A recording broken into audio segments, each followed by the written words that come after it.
All right, so today we are looking at kinesiology day one. This is going to be where we cover our nervous system. We don't got a ton of content to get through today. It's only 30 slides. Let's see, how many we get? 3 pages?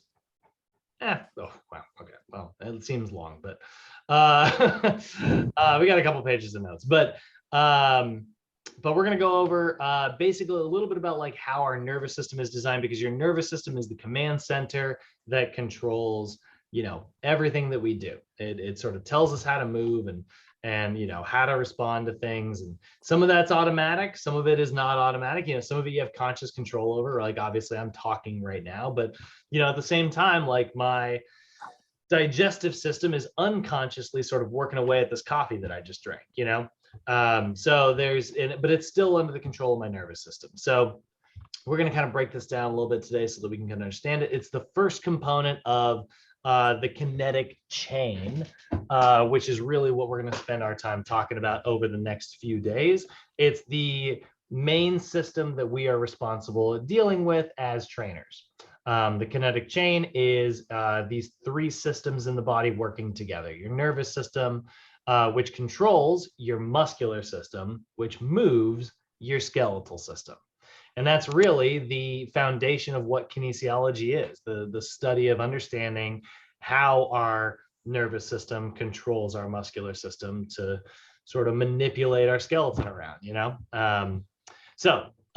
purpose of today's lesson, to give you guys some fundamental concepts that are related to the kinetic chain. We are going to start, like I said, with the nervous system.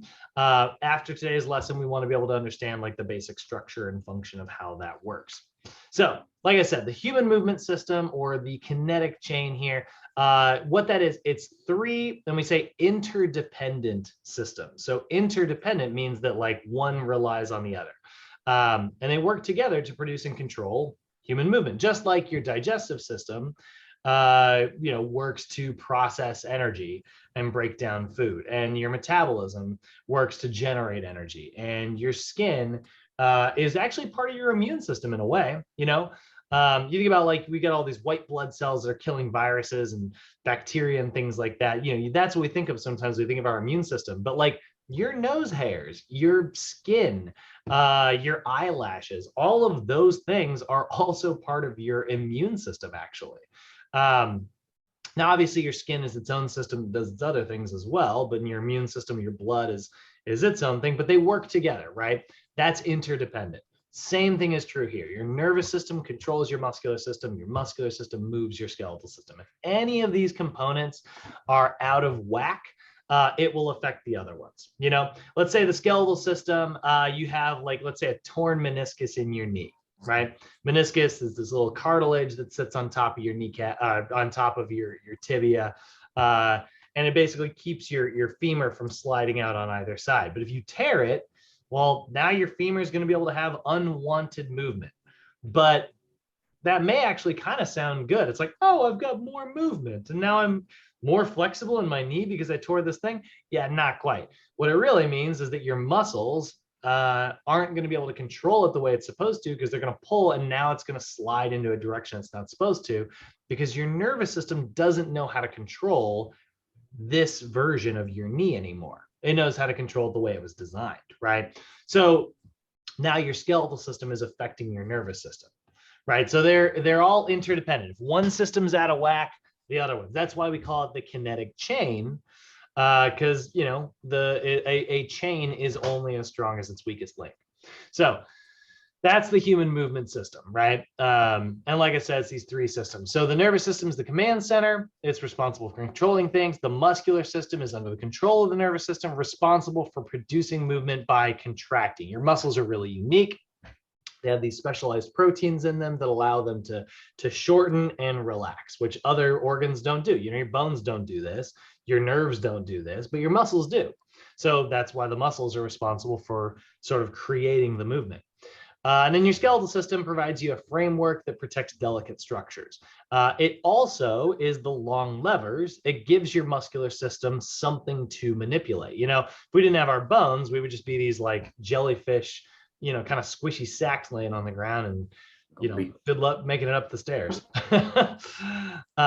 So like I said, if one component is out of whack, it's going to affect the other one. So that's why, like I said, this is the foundation for what we are talking about in this class, PFT 119, kinesiology, right? We are studying, we're going to call it structural kinesiology, which is the sort of fancy way of talking about it. And that's the study of muscles and how they are related to the science of human movement, right? So we are looking at our muscles, we're looking at our brains, and we are looking at our bones. Today, we're really just spending our time talking about the nervous system. That's really our main job today. We want to get through the nervous system so that tomorrow we can talk about the skeletal system, and then we can wrap it all up with the muscular system at the end, because we are going to have a lot of muscles to memorize in this class. So we're going to end with that one. But like I said, the reason we use the term kinetic chain is because kinetic means forces, right? That's what whenever you hear the word kinetic, it means like, whether gravity's pulling on something or if something's creating tension internally to move something else, it's a kinetic movement, right? It's about it's a force in the same way that, in Star Wars is using the force. And then a chain is like a series of things that are linked together, right? And so like, again, they all gotta work together. If they don't, you're not gonna be able to move the way we're supposed to. So today we're talking about the command center. We're talking about the thing that kind of controls everything else. That is your nervous system. So your nervous system, by definition, is a conglomeration of billions of cells, lots and lots and lots of what we call neurons, that are specifically designed to provide a communication network within the body. Now, that definition sometimes seems a little weird. Like when I say that the nervous system is a communication network, when we think communication network, we usually think of like, telephone lines and like the internet or something, like a server on your company that, the company that you work for, you know what I mean? Like we think of like that as like a network, or we think of it as like, when someone has like a new baby and they create like that we got to bring over like a potluck dish so that the parents don't have to freaking cook for a week or two, and get used to being, like, or like when we lose like a family member or something and everybody brings a dish out, they create a network to support each other, right? That's what's ironic is like that actually does fit very well with what our nervous system is. It is a communication network. There's information coming towards the brain that allows your brain to sort of interpret and understand what's going on in the world. But then there's also information going back in order to respond to that information. So if I like slam my hand down on my desk here and I didn't notice that I have like a thumbtack sitting up on my desk, right? The second I slam my hand down, I've got nerves in my palm, which are going to send information to my brain going, oh no, we just touched something very sharp and we just punctured our skin. And that could, lead to infection. That could kill us in the end. So I got these like, because we used to be cave people. I mean, in today's world, hopefully I will be more resilient. But like if I was a freaking caveman, we don't have Neosporin, like, so all of a sudden my nerves freak out. They create a pain signal, right? And that rips my hand away in response because information went up to my brain and my brain went, look, the best thing to do is to move the hand away from whatever just punctured us. And so then it contracts the muscles in my rotator cuff to rotate my arm this way. And that's the network, right? Information going in, information going out. Similar to, you dialing up on your cell phone, information goes out, and then the data comes back, or this Zoom call, right? Like I'm saying stuff, it's going into the internet, doing its magic thing, and coming out to you guys, and then you guys are talking back to me. So that's why it's a communication network, right? So it's comprised of two major segments. You are going to have what we call your central nervous system. That's your brain and your spinal cord. That's this section right in here, right? So this is the central system, which is in the center, right? It's the brain, and the spinal cord here. And, you know, the whole nervous system is your command center, but this is like the head honcho of that command center, right? This is where all the decision making gets made. But it has to be able to communicate with my biceps, which I don't have a brain in my bicep, right? In order to kind of control that. For the record, some animals out there do. They get brains all over their body. We're not like that. So we have our peripheral nervous system. That's your PNS. And that's all the nerves that branch out from your central nervous system, right? So Mir, you were telling us a little bit of a story, like you broke your back, right? Oh yeah, bro. Yeah, it was horrible. Yeah. Now, luckily, you didn't actually sever any of the connections here in your back, or, you know, you would be not. I would never be able to walk. Yeah. You know. Yeah, I know. And what that means is, like, you know, if you were to actually tear the lining, you know, this sort of works on. It's like a network, right? It's, you gotta, like, if I were to cut the phone line from one section to another, it's, you know, I'm not gonna be able to get any information down the line. So what happens when someone is paralyzed is basically, like, if they're paraplegic, they usually broke something down here. And so they're severing the connection to the peripheral nerves that travel away. And then sometimes you see quadriplegics where they'll break it even higher and they'll sever everything down south. But that's what that is. That's, you know, the peripheral nervous system is all the stuff that's branching out. It's in charge of, like, gathering that information and getting it back to the brain. That way I don't have to have just one wire coming out of my brain, traveling all the way down and then, like, to my foot so I can move my foot. I can have, you know, my brain sort of branch out to these peripheral nerves, and they can all be connected to one another and carry that information back to the spine. And once it gets to the spine, it travels super, super fast up to the brain.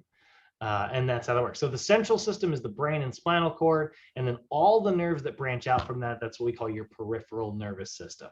Which is why it's, you know, you can think of it as, that's, you know, it's in the periphery, right? It's around the perimeter, right? That's where that word's kind of coming from. So that's your nervous system's sort of main organization there. Now, your nervous system's. I have a question. Yeah, please. So are there, like, certain nerves around your body, like, that are, like, are they in certain locations around your body? Oh yeah, I mean, you got nerves, you got, you know, like I said, you got billions of neurons, right? So the way it's organized, you got nerves and you've got tracts. And basically, like, you know, one goes in one direction and the other goes in the other, right? So if we look at, like, nerves versus tracts, this is a term we don't actually talk about tracts all that often, just because it's much simpler to just kind of say, like, nerves and stuff. But basically, like, a tract is like a bundle of nerves traveling in one very specific way, right? We have them all around our body, correct? Yeah, exactly. So are there, like, specific places around your body, like, oh, that's that nerve, that's that nerve, that's that nerve? Absolutely. So have you ever heard of, like, trigger point therapy? Yeah, sometimes you'll have, like, pain in, you know, let's say I've got, like, pain in my shoulder, right? And sometimes people will give you, like, a massage in your neck, and it's like, what are you doing? And it's like, well, this muscle is pinching a nerve that is running down, and eventually it gets over here. There's actually something, Robert, you'll appreciate this, but there's actually something called thoracic outlet syndrome, which is basically where, I'll actually look up a picture of this so you guys can have a visual. So it's actually where the muscles in your neck tighten up, and you've got some blood vessels that run underneath this bone right here. That's your collarbone. But you've also got, you can see there, a big, oh, good, it's a small picture, that works. You can see it's a big nerve that also runs under there. So if the bone gets dragged closer because the muscles are dragging the bone and they pull it out of alignment, it starts pinching that nerve. And you guys all know, like, you get that pain in the arm, it's sometimes an early warning sign of, like, a heart attack, right? Well, this will cause a pain that shoots down your arm, and it'll scare the crap out of people. So I always thought, I don't know why, I always thought nerves were like little bundles. I didn't know they were like strings, like that. Yeah, I mean, they are bundles, though, you know, like that's one thing, that's how they're organized. But yes, they are sort of bundled together, kind of like wires that are all bundled together, and that way they can kind of branch off when they need to. But yeah, if we look at if we look at the peripheral nervous system here, you can see like they all kind of branch out like crazy. I mean, actually, this is a really good picture. You can kind of see they're in two different colors here. They put the dark orange as the central, and then there's all the different nerves that are branching out, your sciatic nerve is a very famous one. Yeah, I heard everybody's sciatic nerve is always messed up. Yeah. We call it, when it is messed up, we call that sciatica, or we'll call it piriformis syndrome. And we call it that because this little short muscle right here starts pinching that nerve. And so that's the central nerve. This is a really oversimplified picture, actually. It is a massive, branch of lots and lots and lots and lots of neurons. But it basically, like I said, it's like a wire. There we go. That's a little bit better. This is still only a couple, but you can see the branches, right? So the central sort of highway here gets pinched, which is why you'll hear people with sciatica describe it as a shooting pain that runs down their leg. And it's because you're not supposed to touch these nerves, but when we do, they're going to do what they're going to do, which is create some type of signal. So they go, and it creates a pain, and then it just runs down the leg, and sometimes it disappears pretty quick. But basically, it's from a tight little muscle that runs from this little bone here to this little knob right here. And we'll talk about that when we get to the lumbopelvic hip complex. I'm going to say that's day 8, but don't quote me on that. So that's the two primary divisions of your nervous system. So let's talk a little bit, instead of talking about like the structure and how it's organized, let's sort of look at the function here. What does our nervous system do, right? What's its primary sort of job? If we look at your nervous system, it has 3 primary functions. We've already kind of talked a little bit about it now. But the 3 primary functions are going to be, first, sensory function. So sensory function is your nervous system's ability to sense changes in either the internal environment, stuff inside your body, or the external environment, right? Like if I pick up this lacrosse ball right here, right? And I'm holding it in my hand, the sensory information in my deltoid muscle is going up to my brain saying like, yeah, this is like a half a pound. Like, we can do this just fine. But let's say this is a magic lacrosse ball that all of a sudden weighs 50 pounds, right? That sensory information is going to come up to my brain and go, whoa, that's way too heavy. And then my arm's going to drop, right? Instead of trying to fight it, it's just going to kind of let go because your guy cannot do 50 pounds on a lateral raise. I'm good. I'm not that good. So like, that's what's going to happen. Or let's just say, again, I touch something really sharp, right? Like right now, if I take this pen and I just kind of put it into my palm here, that's fine. I'm not really pressing all that hard. The sensory information coming into my brain right now is saying, yeah, it's a little sharp. There's a weird thing to do, but like, no, it doesn't hurt, right? But if I start really kind of pushing this in here a lot harder, right, what's going to happen is like more and more pain signals are going to start getting turned on. And that's because pain receptors are a special type of what we call a sensory receptor.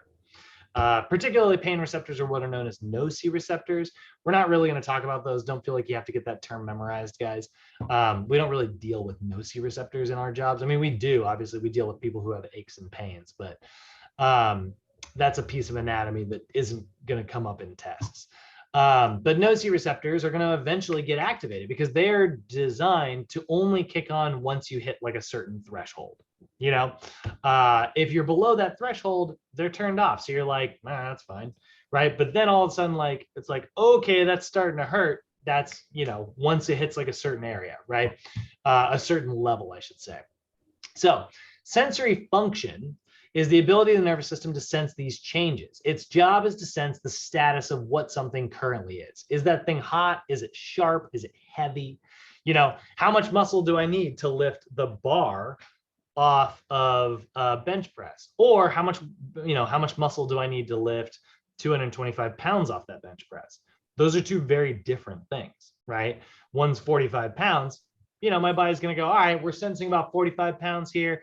We need 10% of our chest muscle, right? And then all of a sudden I try to lift like 225 and it's like, we need all hands on deck. Like that's information.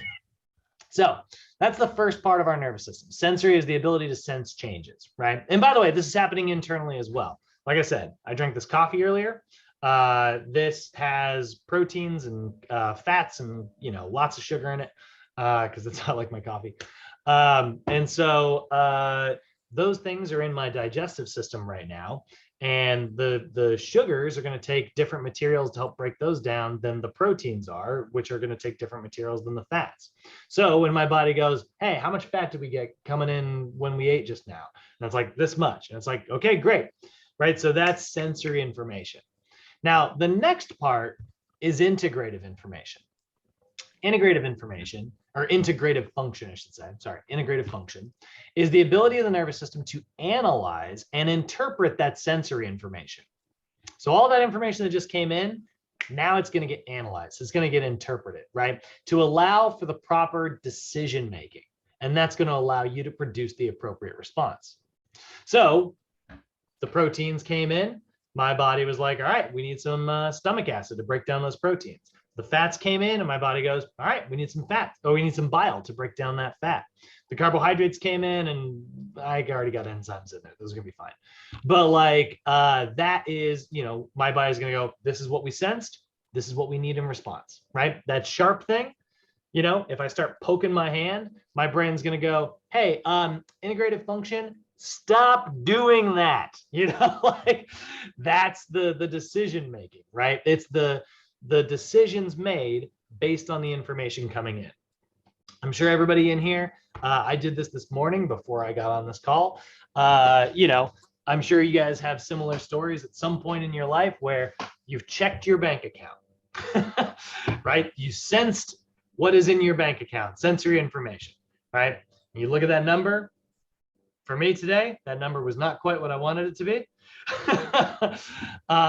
So my response to it, the integrative response was like, all right, I need to dial back my spending until my next paycheck. Like I'm a little over budget this month because, you know, there's just been some really fun things that are finally opening back up in the world. And I've been really eager to do them. But I'm spending more money than I'm used to spending. And so like, I sensed that now. And so integrative wise, the decision I'm making, I got to pump the brakes a little bit, right? I sense that something's really light, you know, I'm going to recruit a little bit of muscle. If I sense something's really heavy, I'm going to recruit a lot of muscle. So that's integrative function, right?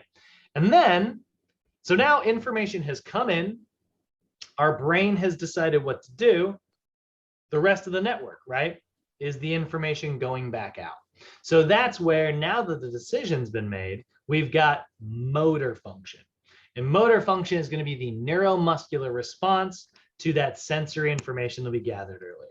Now that we know what to do, we're going to recruit the right amount of the sort of correct response, right? So the motor function's job is to produce movement according to the integrative function.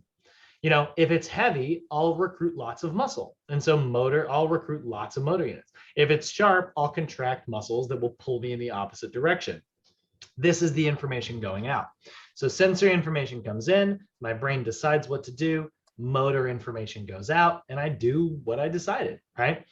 And that's how it works, right? So now my digestive system starts creating that stomach acid, that bile, right? Starts making those things that it decided to make in the integrative function.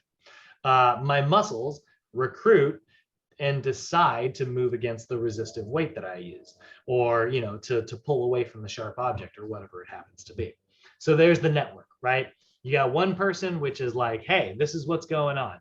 Goes up to the CEO. CEO goes, all right, well, this is what we need to do.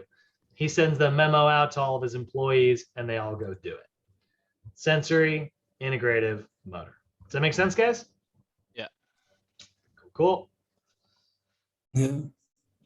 All right, so the best example of this, and probably the most important, here's it, all of what we're talking about today is important. But I would say if we had one concept that I don't want you to forget, the most important version of this example of this is going to be what we call proprioception. This is a term you guys are going to see all the freaking time because it is really important to have accurate proprioception. So proprioception is the body's ability to sense the relative position of adjacent body parts. I like that definition. It's a good definition, but I like to put it a little bit differently. It's your body's ability to understand where it is in space, right? If I close my eyes right now and I start like waving my arms up back and forth like this, how do I know that's actually happening? Now, the simple answer would be, the over simple answer would be somebody saying, it's your body, it's your brain, you're telling it to move. So of course, it's happening. Okay, great. Not necessarily even wrong.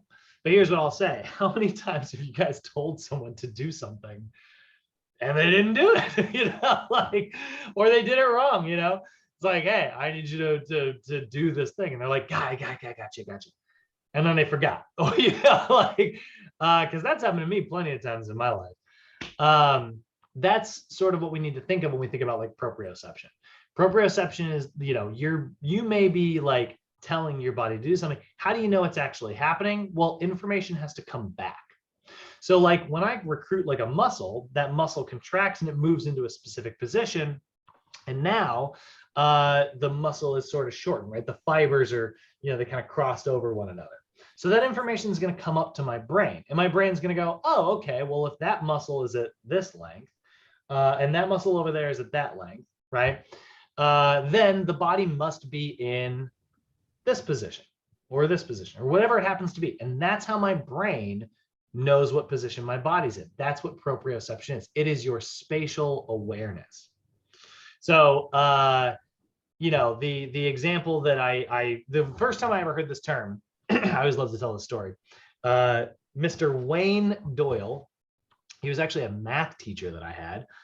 He wasn't even a kinesiology teacher or anything like that, but he was a cool guy. And he used to keep a couple Nerf balls on his desk.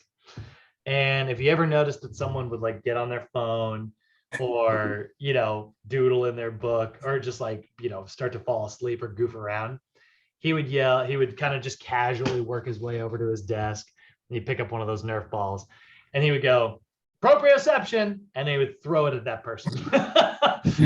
And like in his class, you always need to have spatial awareness because you could get hit in the head by a Nerf ball at any moment, and that's, his version of proprioception was just always be aware of your surroundings. Ninjas have great proprioception. Think about that scene from Batman Begins. You got to learn to mind your surroundings, right? That's proprioception. In our version, it's a little different. It's your body's ability to kind of understand what position it's actually in. Now, here's the thing. We screw up our proprioception all the time, constantly. Like right now, if you guys notice, I'll kind of pull up my, make my picture a little bit larger right now. If you take a look at me, you'll notice I'm not perfectly symmetrical. This shoulder is a little elevated compared to this one. You guys notice how I'm kind of tilted like this, right? A little bit of asymmetry. I don't feel like I'm tilted. I don't feel crooked. This feels completely natural to me. So that means that I have slightly altered proprioception. I got a really bad habit when I was working at Sochi,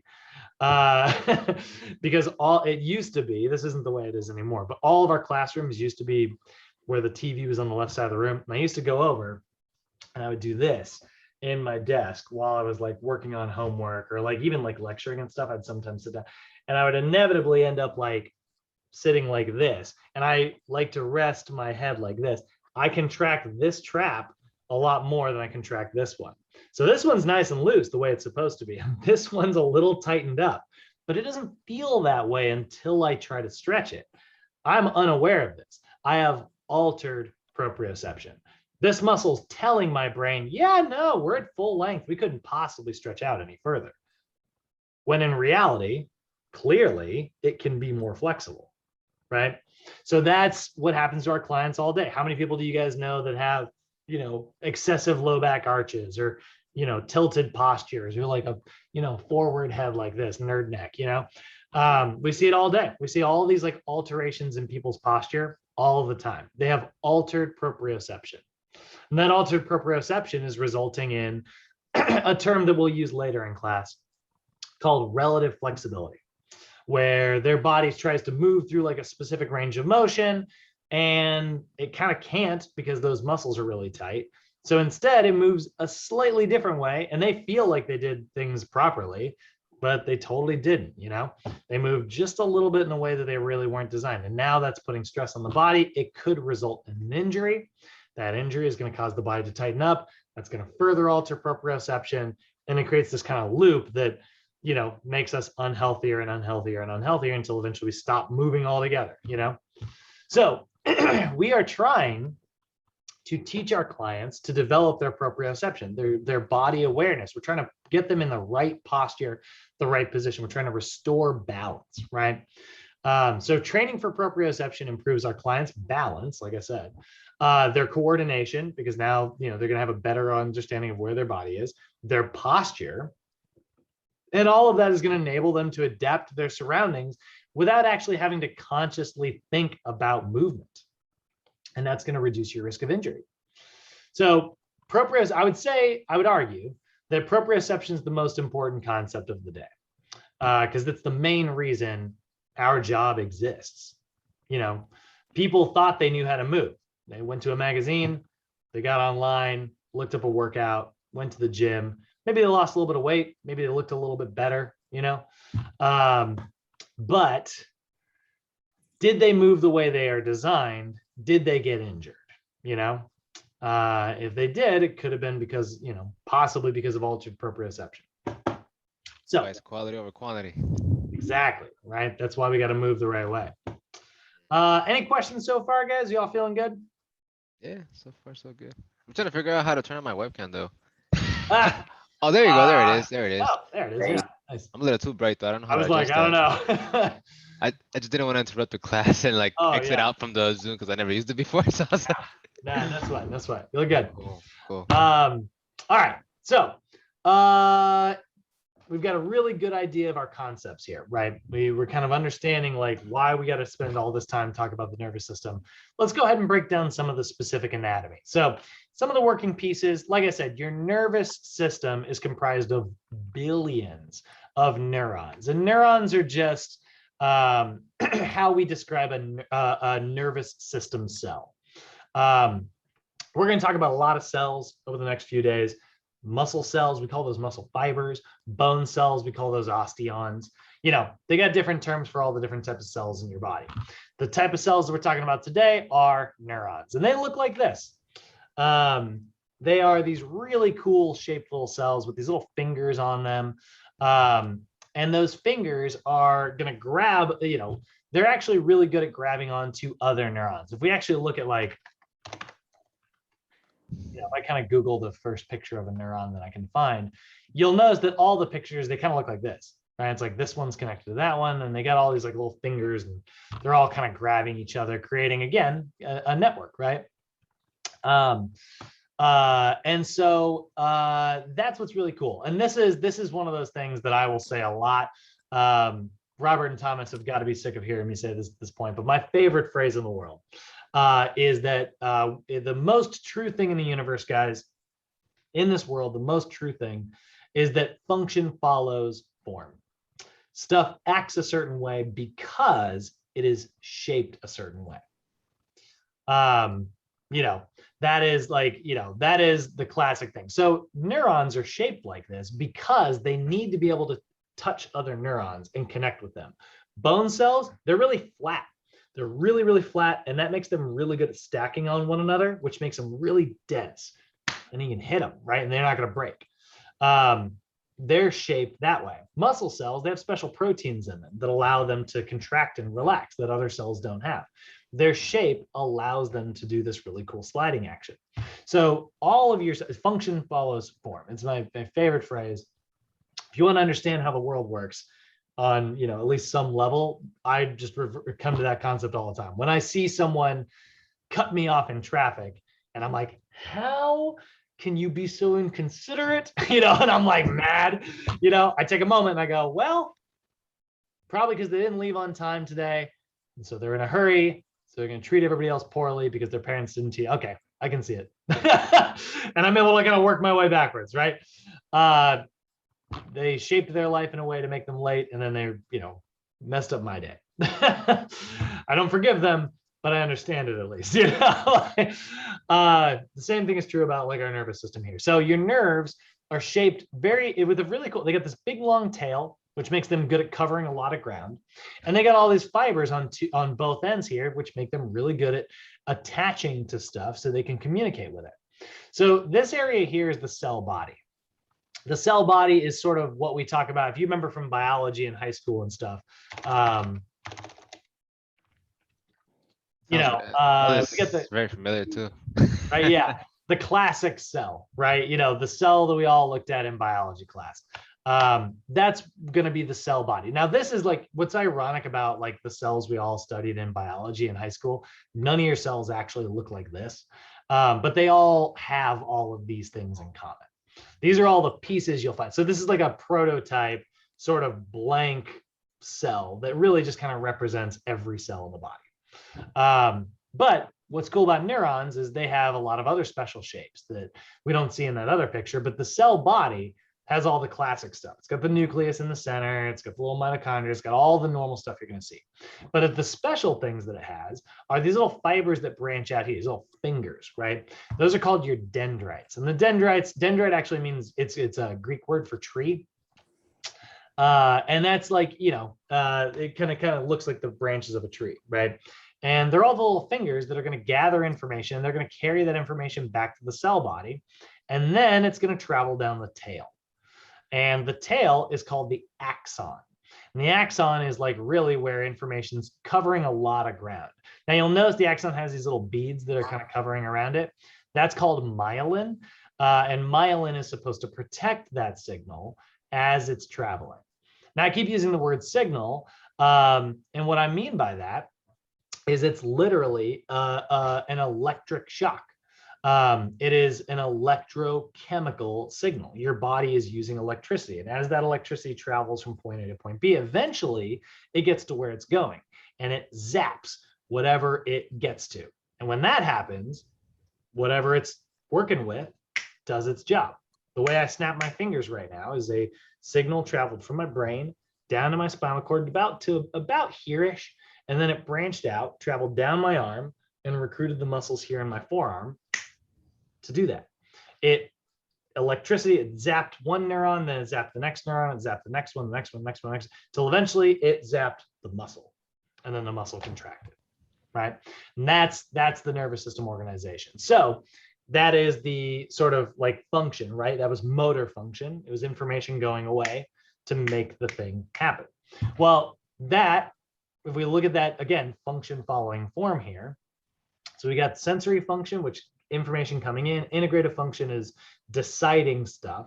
And then motor function, which is like the response going away. Well, take a look at our neurons, right? Hector, we were talking about the organization earlier, right? How it's like stuff is like kind of bound up and grouped together in these like, sections. Well, here we go. You've got three major types of neurons. You've got sensory neurons. Guess what? They're related to sensory function. And you got motor neurons. Guess what? They're related to motor function, right? So sensory neurons transmit what we call afferent nerve impulses from a receptor site to the brain. So again, when I touch that super sharp thing, it's my sensory neurons, which are giving me sensory information. The information's coming up to my brain. Okay, so sensory neuron to the brain. We call that an afferent impulse, okay? Then we've got motor neurons. Motor neurons are the exact opposite. They are going from the brain back to whatever area in response, right? So they transmit efferent nerve impulses. They go from the brain to an effector site, a muscle, an organ, whatever. So from the brain to a muscle, to an organ, whatever it happens to be, right? If you take a potato chip and you put it in your mouth, right? Sensory information is going to go to the brain, is going to go, whoo, that is salty, right? And then your taste buds, are going to go, all right, well, so then information is going to come back. Motor neurons are going to cause the glands underneath your tongue to shoot out some spit to, deal with this potato chip. So sensory information comes in, motor information goes back. Now, obviously, there's not just like one neuron wired from my brain to my arm, or from my arm to my brain, depending on what direction I'm going. So we also have to have interneurons. Interneurons are basically the neurons that are traveling from neuron to neuron to neuron to neuron to neuron, right? It's like, passing something from one place to another, to another, to another, until eventually it gets to where it's going. If you've ever played a game of telephone, right, where one person whispers a word to another person and eventually it works its way down the line, right? Those are your interneurons. So those are the types of neurons that we're going to be dealing with here. So let's go ahead. And by the way, this information can be found on pages 18 and 19 of your textbook. There is a supplemental book, which will also break this down. If you look on pages 141 to 142 of this book, you've got this one in there that it's called The Trail Guide to Movement. I'm not going to be working directly out of this book for the most part, guys, but this is like an extra resource that we give you guys. It's really just there to be kind of helpful. The pictures are great in this book. I don't love the way they describe things. Sometimes I think they oversimplify, which I think I'm not as big a fan of, but their pictures are incredible. So I do really like, I like to reference this book, but I don't spend too much time really, breaking too much down. But that's another book. You can find that on pages 141 to 142. Everything that we've talked about until now. All right. Any questions so far? You guys feeling good? Yeah. Love it. All right. So let's go ahead and talk about that division that we talked about earlier. So,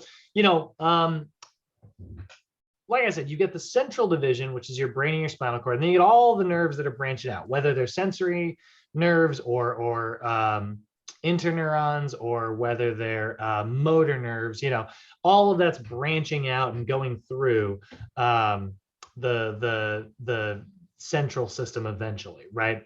That's why I like to think of the spine, which is where all your nerves kind of branch out on. I like to think of this as like the main highway or freeway, like this is like the 5, and then the 5 kind of branches out onto streets, and then those streets eventually branch into smaller streets, and then eventually become like driveways, and your destination.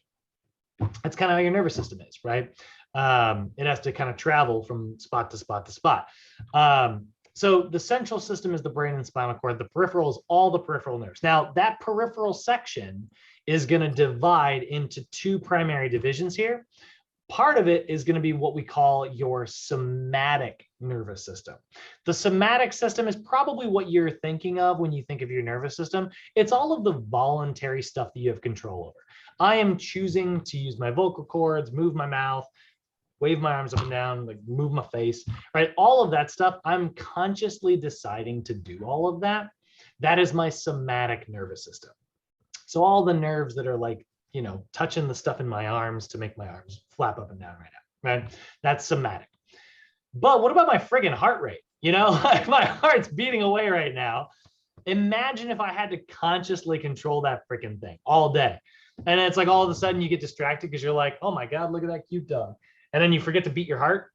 You'd be screwed, like like that'd be terrible, right? Or if you had to consciously think about every little thing, like it's like, oh, you're overheating, and you had to think about sweating, activating your sweat glands.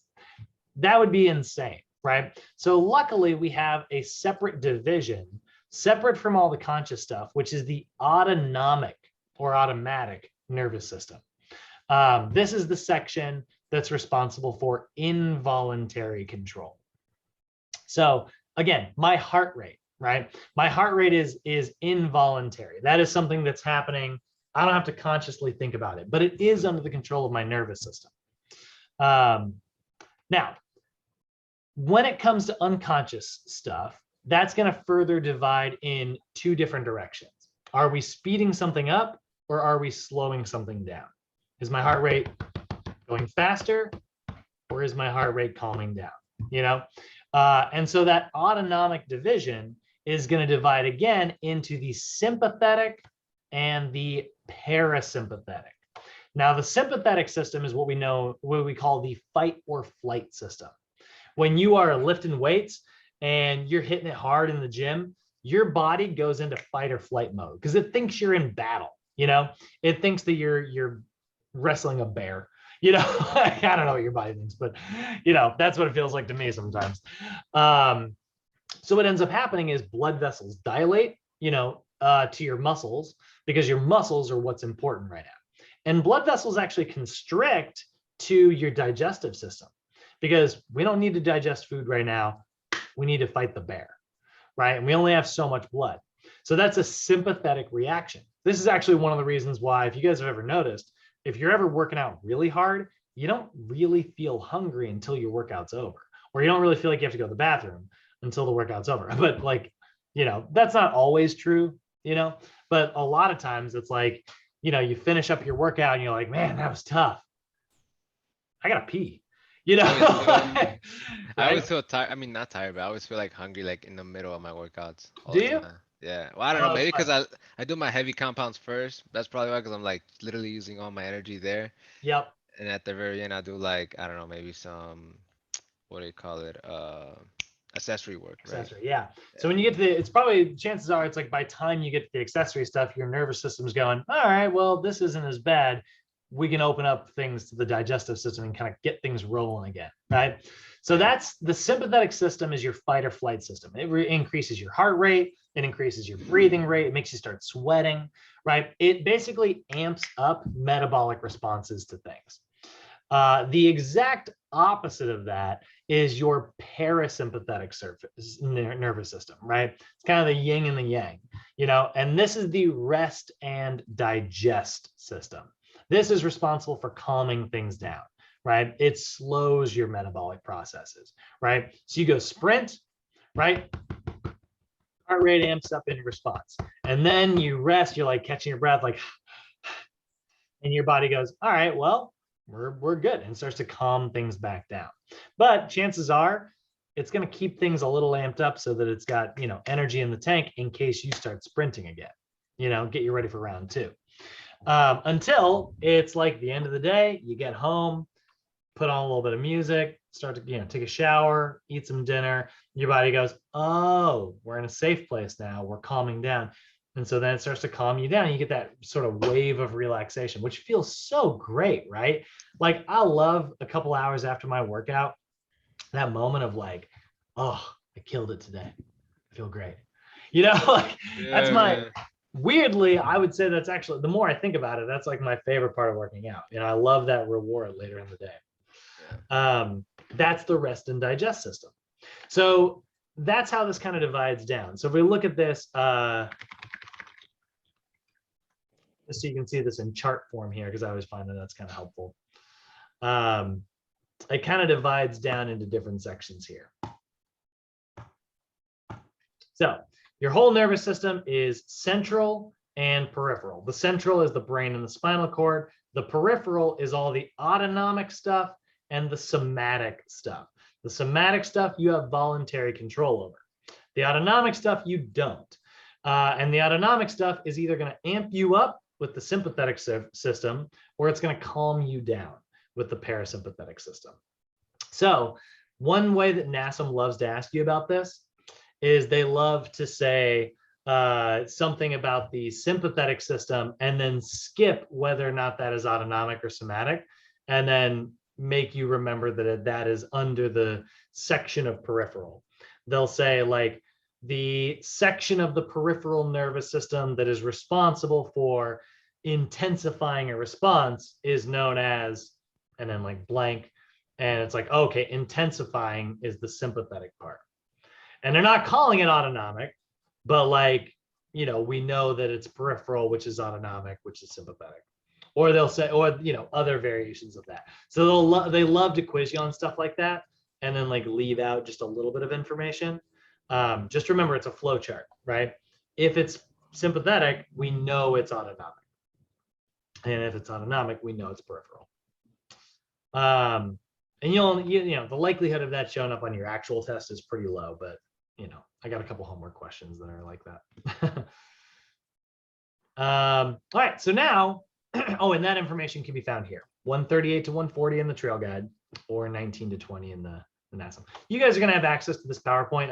Like I said, this is what the notes are for. Like, write this down so you can find these pages later today. But it's also, you can always you guys have access to this PowerPoint that I'm using right here. All right, so last little bit on our nervous system. We've been talking all day about communicating, right? Information going in whatever direction it happens to be going. How the heck is it gathering that information? And also, like, which of that information, which ones are important to us as trainers? Because there's a lot of them, guys. There's taste buds out there. Like I said, there's pain receptors out there. You got what's called dermatomes. It's that stuff on your skin that makes you sense, when stuff touches your skin. All kinds. Which ones are important to us? Well, let's start by talking about like what the receptors are first. So sensory receptors, they're the things that are attached to sensory neurons, which are doing the sensory function that we've been talking about all day. So what these are, they are specialized structures located throughout the body that transform stimuli, things like heat, light, sound, pressure, stretching sensations, whatever, lots of stuff, into information that your brain can then interpret, right? So I put this in italics here. This is me talking. There's special structures that sense information for the brain to interpret, which is a way easier way to say this. Now, there's a lot of different types out there. When it comes to sensory receptors, like I said, there's the ones that sense light, right? Those are what we call photoreceptors, okay? Photoreceptors are the things that are in your eyeballs. They're your eye receptors. Mine are not awesome. You guys don't see me wear my glasses that often, but like I need them. Those are photoreceptors. You've also got, yeah, right. What's funny about that? Are you nearsighted? I'm actually farsighted. Really? Okay. Yeah, so I need them when I'm driving always. Got it. Yeah, but So, from like close up, I'm fine. oh, okay. Yeah. Yeah. So I'm like nearsighted is basically like the muscles in certain parts of the eyes, they're overdeveloped. Farsighted, other muscles in the eyes are overdeveloped. That's what's kind of funny about it. It's like, wait, my vision's too good. It's like, no, that's not what that means. It just means that they contract it. It's like I spent too much time doing this and like looking far away. So then I ended up like over strengthening the things that are good at this distance and terrible at that distance. Yeah, and then that's all these headaches cause and stuff like that. And yeah, it's annoying. So those are a different type of sensory receptor. You've got chemoreceptors in the body. Chemoreceptors, they sense chemical stuff. So like when something salty hits your taste buds, those are chemoreceptors. When your muscles generate lactic acid, there's chemoreceptors that are running past your heart. And that's how your heart knows. It's like, oof, there's some lactic acid in the blood right now. And then your heart speeds up. Right? So that's a chemoreceptor. Nociceptors, those are the pain ones. And then there's the ones that we're going to spend our time talking about. The ones that are important to us, those are mechanoreceptors. Okay. Think of it as like mechanical changes, right? So mechanoreceptors are receptors that sense mechanical or physical changes. This is the stuff that's important for us as, trainers, right? So when something is experiencing touch or pressure, or maybe like something is being stretched, right? You twist my skin, right? Those are mechanoreceptors, but they're not ones that we actually deal with. But that stretching sensation, right, is sending information to my brain, and it's telling my brain, this is what's giving me my proprioception. Remember, proprioception is our body awareness, right? Where our body is in space. If I told you that I've got my bicep at 50% of its maximum length, you would know that that's about here, right? This is 0% maximum length. This is as contracted as it gets. This is as stretched as it gets. So 50% is right in the middle, right? So I told you that I've got a bicep at 50% max length. You know that that's this position here. Meanwhile, the opposite muscle on the other side, guess what? It's at 50% length too, because these work in total opposites to one another, right? These guys right here. Now, your brain is doing that at lightning fast speed, literally, right? It is using that information as well. And it's using specific receptors to do this. Those mechanoreceptors, the main ones that we are going to deal with are these three right here. Now, these actually live in your muscles and bones, but they are part of your nervous system. So muscle spindles are the first one we're going to talk about. This is a mechanoreceptor that senses changes in the muscle length, and it senses the rate of that length change. So when something is changing length, this muscle spindle is sending the information to the brain saying, hey, we're at this length. Hey, we're at this length. Hey, we're at this length. That's how my brain senses what position my muscle is in. So earlier when I said, right, how do I know I'm raising my arm if I've got my eyes closed? Well, the muscle spindle is communicating with my brain saying, we're here, we're here, we're here, we're here, we're here, right? That's what muscle spindles do. Now, here's the thing. Muscle spindles are dirty, filthy liars. That, like earlier, right? I told you I've got the asymmetry here, right? This one's like contracted, this one's not. I don't feel like this is contracted. This feels totally natural to me. And that is because it's telling my brain, yeah, we're at full length, when in fact, it should be like this.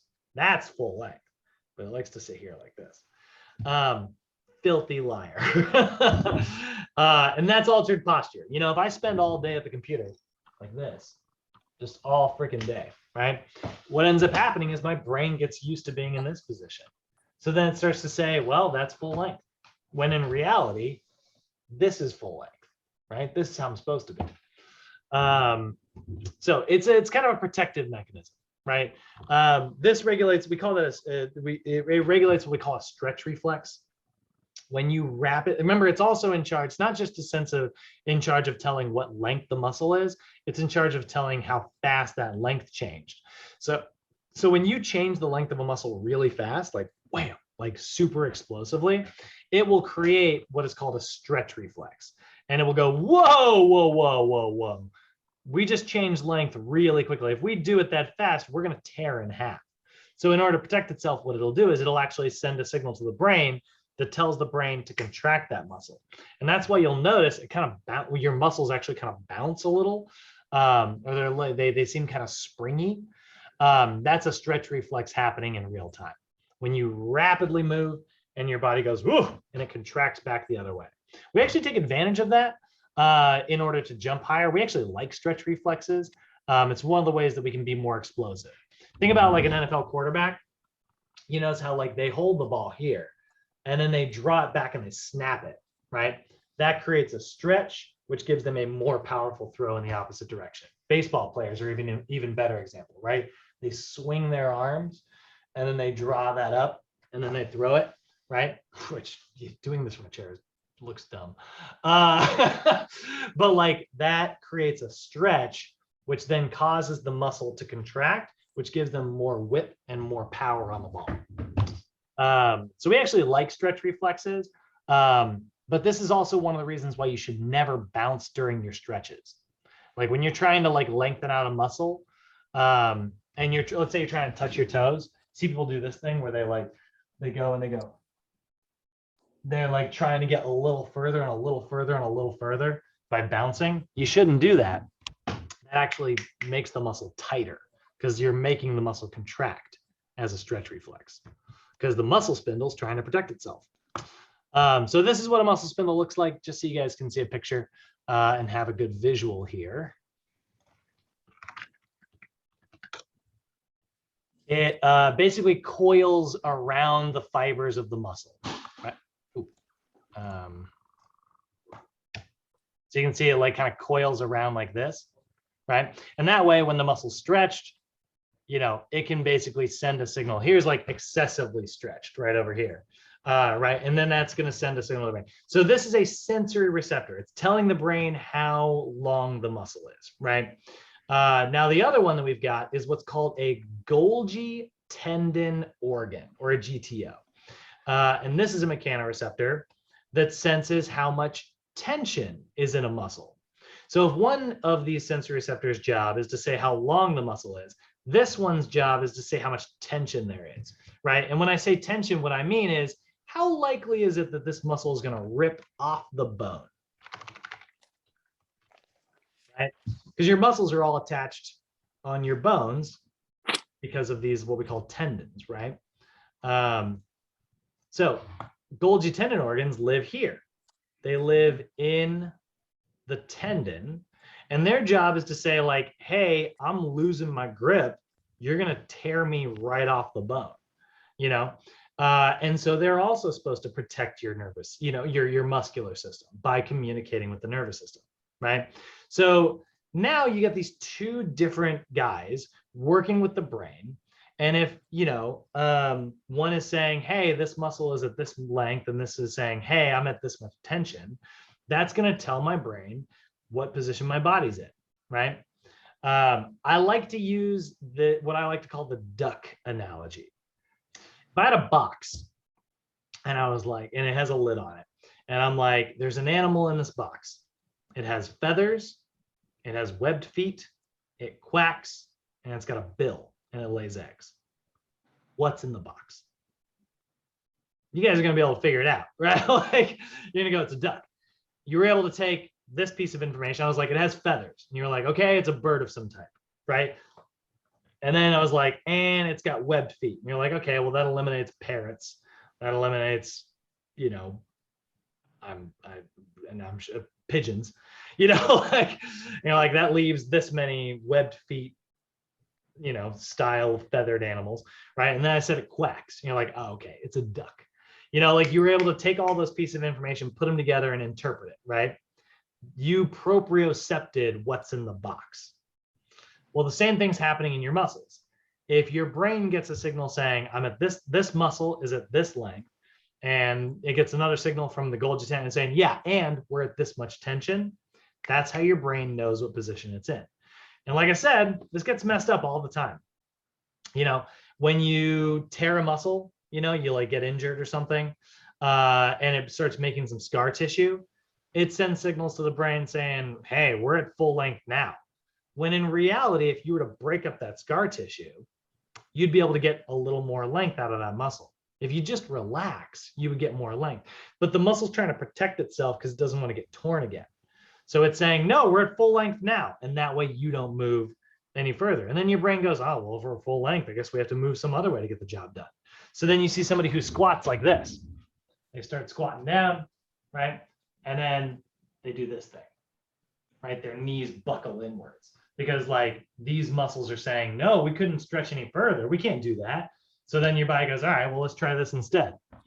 And it moves in a way that's not designed to move. And guess what? That causes some different type of injury. And that's the relative flexibility I talked about earlier. So muscle spindles live in the muscle belly. They sense the length of a muscle and the rate of that length change. Golgi tendon organs, they live in the tendon of our muscles. And their job is to sense how much tension there is and how likely it is that the muscle is going to lose its grip on the bone. Now here's what's really cool. You can put pressure on the Golgi tendon organ to actually turn off your muscle spindle, which is kind of cool. You've experienced this if you've ever given yourself a massage, or if you've ever gotten a massage, or if you've ever used a foam roller, or if you've held like a stretch for 30 seconds. When you do a very long stretch, your body will do this really cool thing called autogenic inhibition. Don't feel like you have to get this term memorized now, but it will come up later. And it's where if you put pressure on this guy right here, you put a foam roller or a lacrosse ball, right? If I take a lacrosse ball and I put it, right here, and I start putting pressure on this guy right here, this Golgi tendon organ. It kind of hurts at first, right? Like it's like, that's the Golgi tendon organ kind of freaking out because you're kind of tricking it into thinking there's a lot of tension and that it's going to lose its grip on the bone here. When you put that like massage pressure on, it's like, right? That is creating a pain signal because it thinks that you're basically pulling the muscle end to end. It thinks that you're grabbing the muscle and you're trying to pull it off the bone. So the Golgi tendon organ kind of tells your brain to make some pain to get you to stop doing this.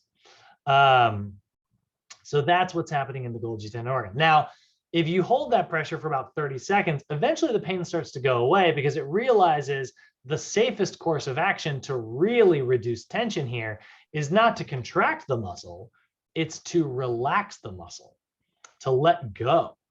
So what it'll do is it'll tell the muscle spindle to shut up. It'll be like, hey, you got to let go. And then the muscle spindle relaxes. And then all of a sudden you have a deeper range of motion. You feel loose and you're like, yeah, I can stretch. Oh my God, I feel great, right? That is autogenic inhibition.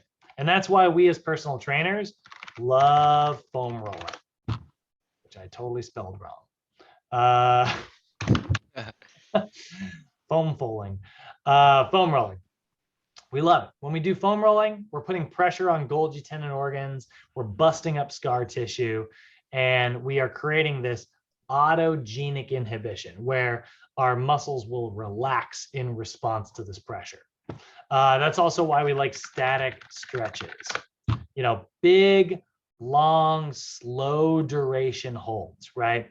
Where we're holding that for, you know, this, not this. That's a dynamic stretch. Clearly, there's no way he can hold that for a long time. But like these big, long, slow holds, right? That creates that autogenic inhibition. That's why you need to hold your stretches for about 30 seconds or so. At least if that's the type of stretch you want to do. What's up, Hector? Oh, Hector, you're still muted. You got to hit the unmute button. There we go. Sorry, it's because I have a bird and it's loud. Oh, no. Do you foam roll before a workout or after? And Yeah, good question. So you actually will, it should be the first thing you do when you walk into the gym. If you're going to do it first. Because again, this is kind of like busting up scar tissue. It's lengthening things out, right? It's creating a little bit of autogenic inhibition so that your muscle relaxes into full length. Then you stretch afterwards for the same muscles. And that creates length so that it doesn't tighten up again afterwards. Then you go lift. And we'll talk about, there's some more rules. This is way more complicated than the way I'm describing it.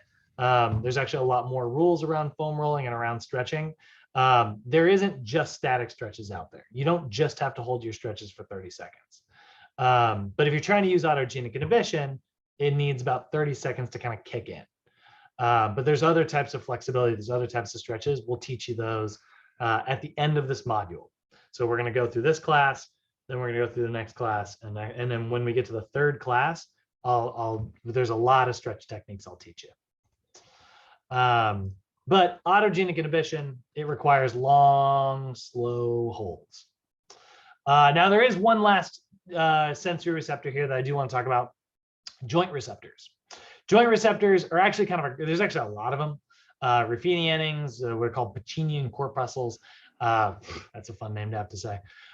We just call them joint receptors because they all kind of work together to do the same thing. But their job is to sense acceleration, deceleration, and how much pressure is within your joints. So these actually live in your skeletal system. Again, muscle spindles and Golgi tendon organs, they live in the muscle, but they're part of your nervous system. Same thing is true of joint receptors. They live in your not your bones. They live in your joints, and they're part of your skeletal system. But well, they live in your skeletal system, but they're part of the nervous system. They communicate and they say like how fast your joint is accelerating. You know, like when I go like this, if I really squeeze like crazy, kind of makes your elbow like feel like, oh God, there's just not very much space. You know, or if I straighten out like crazy, if I lock my elbow, you get that kind of pain sensation, right? That's the cartilage kind of being pushed together. There's just a lot of pressure when you're hyperextending your joints. So that's the sensations that you're feeling. So those are the three primary types of receptors that we concern ourselves with in our industry, right? Muscle spindles for the muscle length, Golgi tendon organs for the muscle tension, and joint receptors for the joint pressure and tension. So here's what's cool, guys. Based on everything we talked about today, you know, you're gonna do human move, you know, you're gonna do squats and lunges and hinges and presses and pushes and pulls and all this really cool movement stuff. And you're gonna get better at it. And part of that is, yeah, you're gonna get bigger muscles, you know, absolutely. But a bigger part of it, honestly, where most strength comes from, is from your nervous system getting better and better and better at controlling the body. And that doesn't make you look any different at the beach, which is kind of a bummer, but it does keep you upright and moving for the rest of your life, which is really friggin' important. That reminds me of something I pulled up the other day. This is something that's really fun. So there's a channel on Instagram that I love called Squat University. It's this guy, Dr. Aaron Horshig. He's a physical therapist. I follow those guys too. Do you? Love Yeah. this guy. He's my favorite. He's probably one of my, I got like all my favorites, but this is a post he put up the other day. This is a really cool one. Check this out. Without getting bigger. How do you get stronger without getting bigger? Here's what Jordan Sykes, who deadlifted 530 pounds at 130 body weight, had to say on a recent podcast episode. 530-pound deadlift, weighs 130 pounds, that guy. So does he have a ton of muscle mass? Well, proportionate to his body, sure. But compared to like Terry Crews, no, it's not big. But like he can lift a massive amount of weight because his nervous system is great at controlling his muscles. The muscles that he does have is very efficiently used. You know, he's doing a lot with very little. That's nervous system strength. Your clients are going to get strong really quickly sometimes. And it's so funny. Don't tell them. But like they'll look in the mirror and they're like, they'll feel so much stronger in the first like month or so. And they're like, I feel like I look better. And it's like the first month, it's like, you're not seeing lots of changes in the 30 days, but they'll feel stronger. And they absolutely are. Is it because they put on 50 pounds of muscle? No. Right? Their nervous system got better at controlling things. So it's like, you're just there and you go, yeah, absolutely. Yeah, great. Sure. So you're going to find that information that we just, the mechanoreceptor stuff, page 152 through 157, page 20 through 22 in your regular book. So those are the two spots. You'll see pictures of these things, information on them. So quick summary today. Your nervous system is the command center for everything. It controls your kinetic chain. The kinetic chain, that's the muscular system, the skeletal system, and of course, the nervous system. You've got sensory receptors, which are basically how your nervous system is sort of gathering and interpreting information in order for your actual muscular system to sort of know what to do. But unfortunately, sometimes our nervous system is wrong. It does get altered, through when you do the same thing over and over and over again, especially if you do things the wrong way over and over and over and over again, right? It's so hard to learn how to break your habits, right? That's because your nervous system reinforces when it gets good. So this is why addictions are so difficult to break. It's why habits are so hard to break. I got bad habits when it comes to a squat. I was just talking about this last night with my girlfriend. We were going out to dinner to celebrate our anniversary and stuff. And so like we were going down these stairs and it was leg day yesterday. And I don't want to be like the cliche, like, oh, leg day, but like I was going down these stairs and I was like, oh my God, my quads. And I didn't do that much I mean, I did squats yesterday, but I mostly like did a bunch of deadlift. And I have the bad habit of squatting my deadlift. I have the bad habit of being a little too upright during my deadlift, which puts a lot of pressure on the quads and sort of means your glutes don't get as much work. And I was like, oh man. And it was like hours after my workout was over, but I was like, I was squatting my deadlift today. I can tell, I can feel it, like, That's tough, man. I actually split my deadlifts for back day and then I'll do my squats and leg press and Bulgarian squats on leg days. Yeah, that's a good setup. That's a very bodybuilder approach. Yeah. I'm doing sort of a powerlifting routine right now. Oh, that makes sense. But yeah, no, that's a great approach. I love doing that myself. Especially because it also feels like I love leg day. So it's like you get more, it feels like you're getting more leg days. Usually I would have like leg day on a Friday and like Tuesday would be my back day. But this last week I had leg day on Friday and back day the next day. And then you can just imagine freaking Sunday. I felt exactly what you just said. And I was getting muscle cramps too, like as I was getting out of the car, because I said a lot since I do a little bit like food delivering on the weekends. Oh, okay. And it fucking sucks, dude. Like, fair.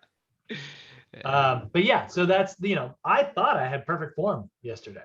My brain was like, yeah, like this, because it wanted to use the things that I'm good at, but in reality, that's how our nervous system gets confused sometimes. So kinesiology, this course, we're going to teach you guys how to recognize when your clients aren't moving the way they're supposed. They're going to go, no, I feel like I'm doing it right. And it's like, I know you do.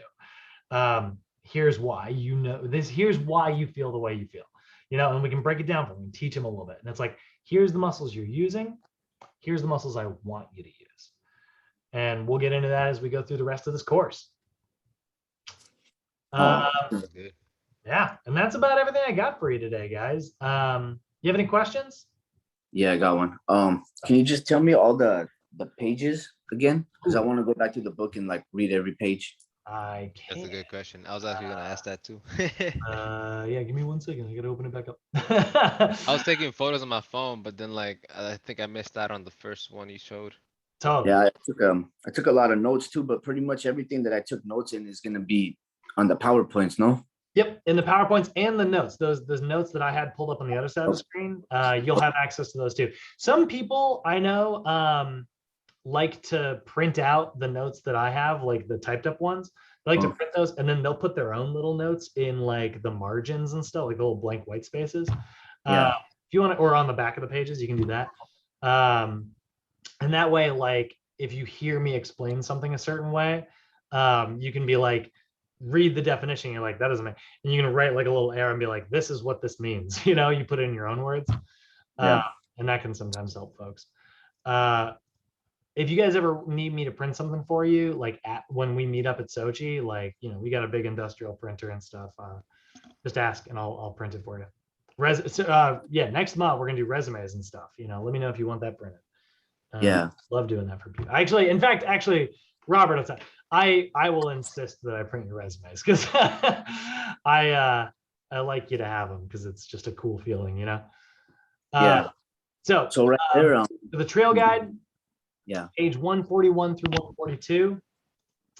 And then for your NASM, page 18 to 19. And then also from the trail guide, 138 to 140. And then NASM 19 to 20. yeah, man. Okay, but this is all there, huh? When I go look up the yeah, it's in the PowerPoint. Yeah. I was following you along through the book, through the one with the girl with the purple shirt. Yeah. So, And, but yeah, the book goes in the order that I taught today. That's why I use the trail guide Yeah. as a supplement. The trail guide it kind of bounces around. They go in a very different order. Yeah. That's why, like I just said, I said like, what was it? Hold on, where is it? Yeah, because pretty much like we stopped right now on before page 24, on page 23, kind of. Yeah. So so you'll basically, for your NASM, you'll want like 18 through 22, and then for the trail guide, 138 to like 142, or no, 138 to 142, and then you'll have to jump a couple pages, 152 to 157. The trail guide's very different. You said 150, 157? 152 through 157. That's like 5 pages. It's a lot of pictures in that section, if I remember right. It's all the muscle spindles and stuff. Yeah. I was looking at all those. Yeah. How do we have access to the PowerPoints? Are you gonna send us a link to that, or is it So already somewhere? today at 5:30, you'll get an email from me. Okay. I'm gonna pull up an old version so you can see what it'll look like. So it'll take me a couple hours to get the email, the upload up. I have to like download it to my computer, and then I have to get it uploaded to YouTube, and all that kind of takes a couple hours. Yeah. So I at 5:30 will send the email out. It'll look like this: PFT 119. So you can see here's the last time I sent this email. And I was like, hey guys, hope you had a great day. It'll have the day-by-day breakdown that I used in the beginning of class. And then you can see here, it'll have a couple things that'll just remind you about class. And here's the attached notes. Here's the attached PowerPoint, and here's the other attached notes. Like I said, I do a PDF and a Word version. You only need one, but I put them both. And then if the attachment doesn't work, you can see here is a link to the YouTube channel, Sochi Personal Fitness Training. And this is the video. I will replace this video with today's version. And so there's a link there. And then here is also a Google Drive link to the PowerPoint on the nervous system. So you can view it on the line if you don't want to save it. There's a Google Drive link to the notes. So it's attached. There are links in the email. And then if you go to the YouTube video, there are links to the Google Drive here as well. So you can click those and it'll open them up. Or you can go to Canvas. And you log in, and on day one, right here, there's the PowerPoint, there's the video, there's the PowerPoint, there's the notes. So 4 spots. Oh, okay. I see it. Written in the email, in the YouTube video, attached in the email, on Canvas. So there's Okay. a lot of ways to get the info. But that'll email will go out right around when I start the evening class. I'll be sending that out right around 5:30, 5:45. Okay. Cool. So we don't have no homework for today? Just the reading. Do a little self-study, but no like official quiz or anything like that. All right, cool. Okay. All right, let me Cool kill the question.